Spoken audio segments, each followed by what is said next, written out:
Hello दोस्तों, मैं निकेश साहू स्वागत करता हूं आप सभी का हमारे इस चैनल पे। आशा करता हूं दोस्तों कि आप सब बढ़िया होंगे। तो आज हम बात करने वाले हैं इन्वेस्टमेंट पे।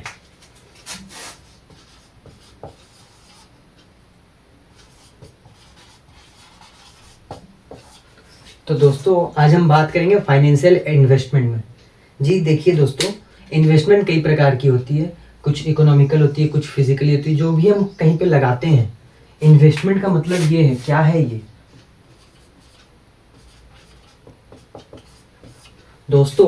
इन्वेस्टमेंट का मतलब साफ साफ यही है कि जब भी हम कुछ भी चीज़ कहीं पे भी लगाते हैं, जैसे मान लीजिए हम फाइनेंशियल इन्वेस्टमेंट पे बात कर रहे हैं, तो जैसे मान लीजिए हमने 100 रुपये कभी भी कहीं पे लगाया, मान लीजिए कंपनी ए पे लगाया, कोई भी चीज़ में, ये कुछ भी हो सकती है।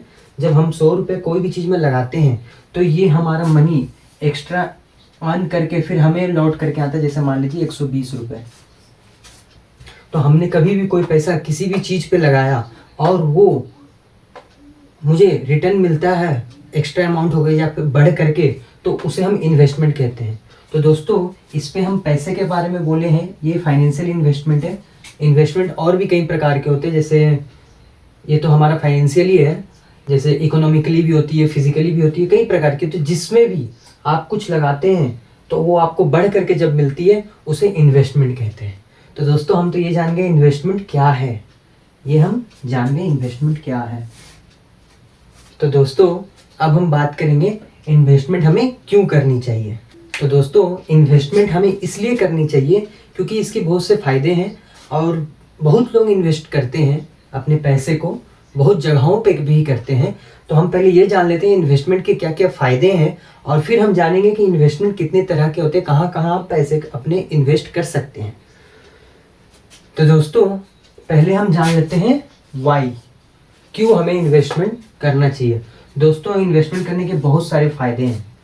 जैसे एक, हम में से बहुत लोग इन्वेस्टमेंट इसलिए करते हैं ताकि वो अपने फ्यूचर में जो भी चीज़ सोच करके रखे हो, जैसे अपना घर खरीदना, अपना कुछ गाड़ी खरीदना, या जो भी उनका सपना हो वो पूरा करने के लिए वो इन्वेस्ट करते हैं।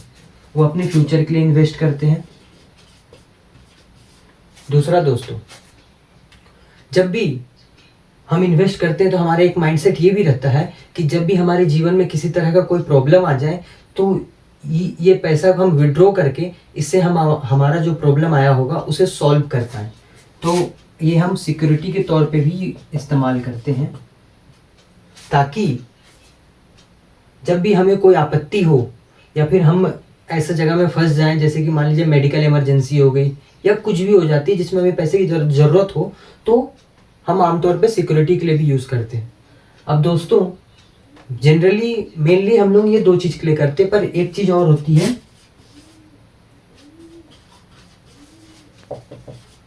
प्रॉफिट्स। कुछ लोग इन्वेस्टमेंट ही अपना बिजनेस बना करके रखे हैं, मतलब कि इन्वेस्टमेंट ही उनका बिजनेस है। वो सिर्फ और सिर्फ प्रॉफिट्स के लिए इन्वेस्ट करते हैं। तो दोस्तों हम में से ज़्यादातर लोग या तो इसके लिए करते हैं या तो इसके लिए। प्रॉफिट्स के लिए हम में से बहुत कम लोग करते हैं, बहुत ही कम लोग। हम में से ज़्यादातर लोग या तो फ्यूचर के लिए करते हैं या सिक्योरिटी के लिए करते हैं। प्रॉफिट्स के लिए भी हम करते हैं, but in a long period, long time के लिए हम करते हैं। अगर हम प्रॉफिट्स के लिए भी करते हैं, जैसे कि मान लीजिए हम जब कुछ पैसा लगाते हैं तो वो हम ही को मिलती है। अगर हम उसे फ्यूचर में लगा देते हैं तो लॉन्ग टाइम में प्रॉफिट्स ही देती है। या हम सिक्योरिटी के लिए भी रखते हैं, तो मान लीजिए हमने 100 रुपये रखा हो, जब हमें इमरजेंसी पड़ी तब तक वो पैसे 120 रुपये हो गए, तो ये हमें सिक्योरिटी में भी इस्तेमाल होती है। अब हम दोस्तों ये तो जान गए कि हमें क्यों करनी चाहिए और क्यों करते हैं हम इन्वेस्टमेंट, हो गए दोस्तों। तो अब हम बात करने वाले हैं कि इन्वेस्टमेंट के कितने प्रकार होते हैं, कितने टाइप्स के इन्वेस्टमेंट होते हैं जो हम अपने लाइफ में जनरली करते हैं। तो दोस्तों आइए अब जान लेते हैं टाइप्स ऑफ इन्वेस्टमेंट।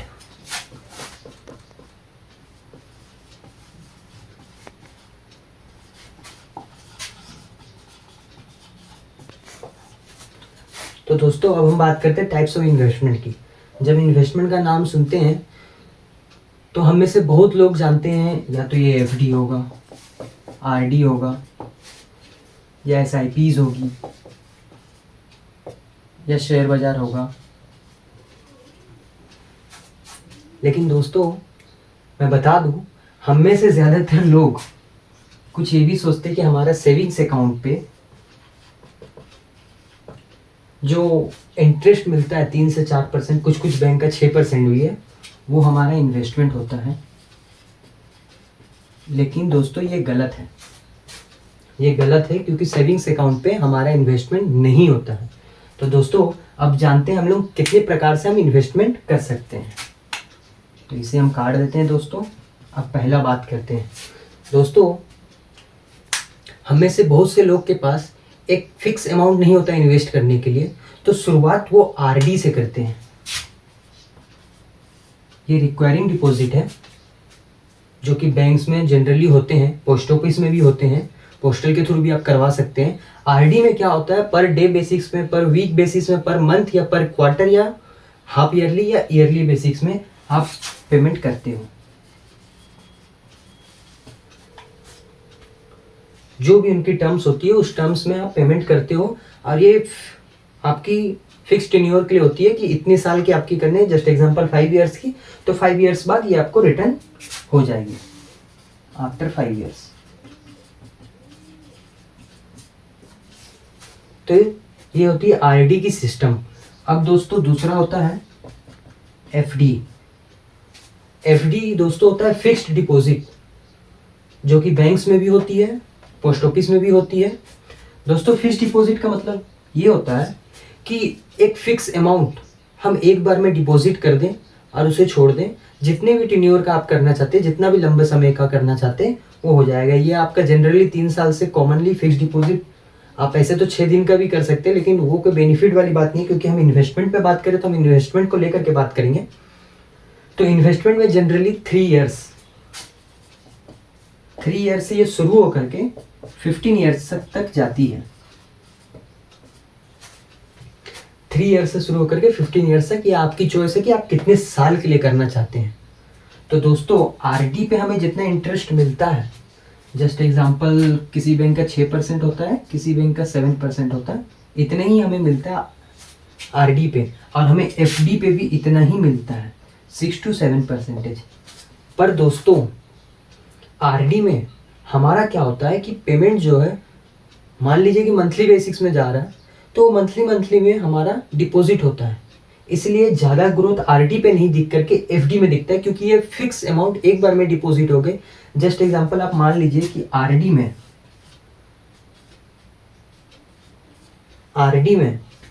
आप 1000 रुपये महीने करके दे रहे हैं, तो आपको इंटरेस्ट उस 1000 रुपये पे मिलेगा, वो भी ईयरली बेसिक्स में।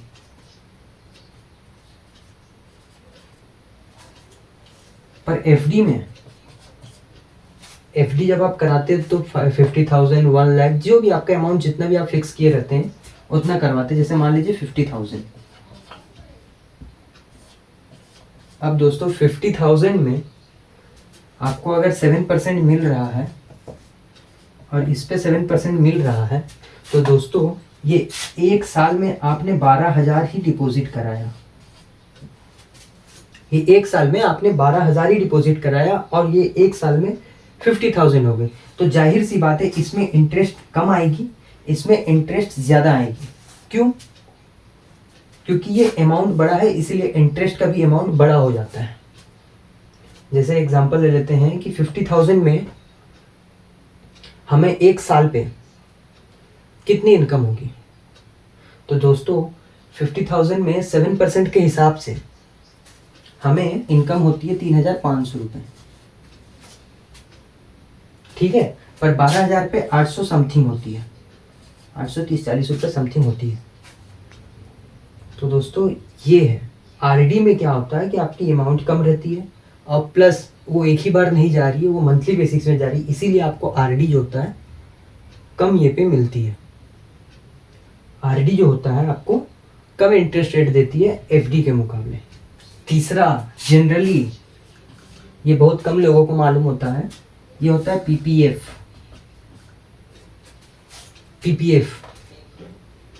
पीपीएफ हो गया आपका पब्लिक प्रोविडेंट फंड।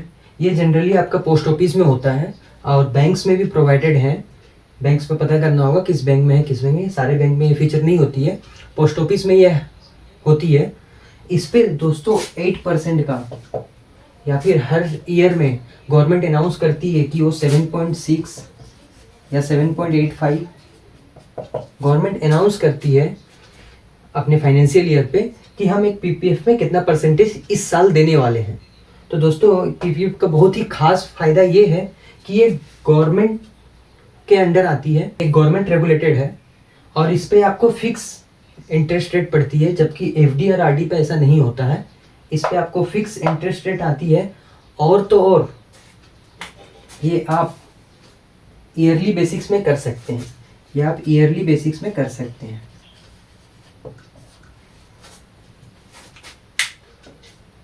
इसका सबसे बड़ा फायदा ये रहता है दोस्तों कि ये पैसा हमारा फुल्ली सेफ रहता है, जो गवर्नमेंट के अंडर रहता है। इस पे हमारा पैसा फुल्ली सेफ है।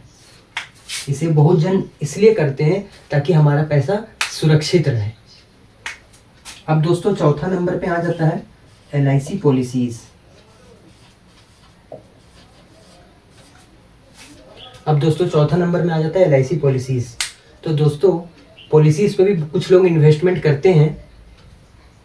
इसकी पॉलिसीज जो होती है ये बदलते रहती है, इसलिए इसके बारे में तो नहीं बता सकते उतना, क्योंकि ये हमेशा डिफरेंट प्रोडक्ट डिफरेंट पॉलिसीज के ऊपर वेरी करता है, ये बार बार चेंजेस भी होता है। जनरली हमें ये देखा गया है कि एलआईसी पॉलिसीज एफडी और आरडी के मुकाबले ही देती है, एफडी और आरडी के मुकाबले ही देती है। बस इसका फ़ायदा ये एक और ये होता है कि एक एलआईसी पॉलिसी भी दे देती है, जैसे आपकी जीवन सुरक्षा वो क्या आपकी लाइफ के भी कुछ कवर दे देते हैं। तो इसकी फ़ायदा ये है। अब दोस्तों पांचवा आ जाते हैं हम म्यूचुअल फंड्स। तो दोस्तों हम सब इसी का इंतज़ार कर रहे थे ना। तो दोस्तों पांचवा है म्यूचुअल फंड। म्यूचुअल फंड क्या है दोस्तों?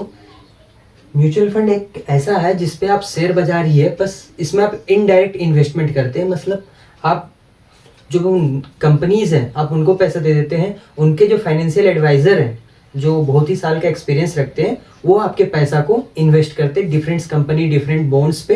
तो जैसा कि हमने बताया म्यूचुअल फंड्स हमें इन सब से ज़्यादा रिटर्न देती है, इसीलिए हम में से बहुत से लोग म्यूचुअल फंड्स को चुनते हैं। और ये गाइडलाइंस अगर आप पढ़ते हैं तो ये मार्केट के फ्लक्चुएशन पे डिपेंड करती है, जिस पे ये अप डाउन भी हो सकती है। तो हमारे लिस्ट में छठा नंबर पे आता है शेयर बाजार।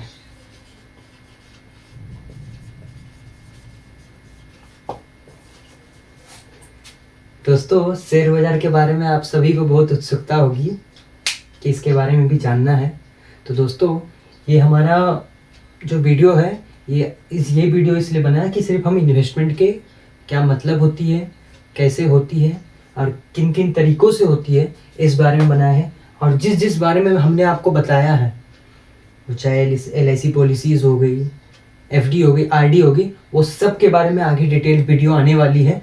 तो आप सब्सक्राइब कर लें और बेल नोटिफिकेशन दबा लें ताकि आपको जल्द से जल्द जैसे ही हमारा वीडियो जैसे ही अपलोड होता है आपको नोटिफिकेशन आ जाए। तो दोस्तों शेयर बाज़ार के बारे में हम करने वाले हैं बात अपने आने वाली सीरीज़ में। तो दोस्तों ये था हमारा इन्वेस्टमेंट के ऊपर आज का वीडियो। तो दोस्तों मैं आपको ये बता दूं, अगर आप भी शेयर बाज़ार में इन्वेस्ट करना चाहते हैं, शेयर बाज़ार के बारे में हमारी सीरीज़ में जल्द ही शेयर बाज़ार के बारे में पूरी डिटेल्ड वीडियो आने वाली है। तो दोस्तों अगर आप भी शेयर बाज़ार में इन्वेस्ट करना चाहते हैं और आपने अपना डीमेट और ट्रेडिंग अकाउंट अब तक नहीं खुलवाया है तो मैं नीचे डिस्क्रिप्शन में लिंक दे दूंगा, आप खुलवा लीजिए, ताकि आप हमारे सीरीज़ में ये तो सीख जाएंगे कि शेयर मार्केट क्या है, कैसे यूज़ करें सब कुछ, परंतु फिर इन्वेस्ट कहाँ करेंगे। तो दोस्तों नीचे मैंने अपस्टॉक का लिंक दे दिया है, नीचे मैंने अपस्टॉक का लिंक दे दिया है। अगर आप शेयर बाज़ार में इन्वेस्ट करना चाहते हैं आप बेशक अपस्टॉक में जाएं, उस लिंक पे जाएं और अपना फ्री अकाउंट बनाएं। ये दोस्तों ज़्यादा देर के लिए ऑफ़र नहीं है, ये मेरे से अनुमान तक इसी महीना तक की ऑफ़र है कि आपको फ्री में अकाउंट मिलेगी, नहीं तो इसी अकाउंट की चार्जेस आपको 500 रुपये देने पड़ जाएंगी। और दूसरा दोस्तों मैं ये बताना चाहता हूँ, अगर आप म्यूचुअल फंड, जैसा कि मैंने अपना 5वां नंबर पर बताया म्यूचुअल फंड के बारे में, अगर आप म्यूचुअल फंड करना चाहते हैं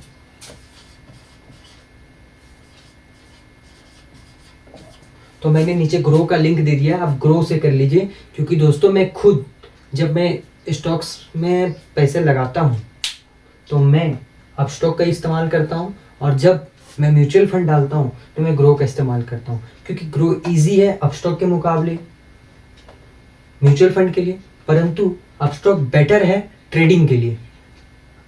ट्रेडिंग मतलब शेयर बाजार में पैसे लगाने के लिए, ना कि ट्रेडिंग के लिए। ये शेयर बाजार के लिए बेस्ट है। और दोस्तों ये म्यूचुअल फंड के लिए।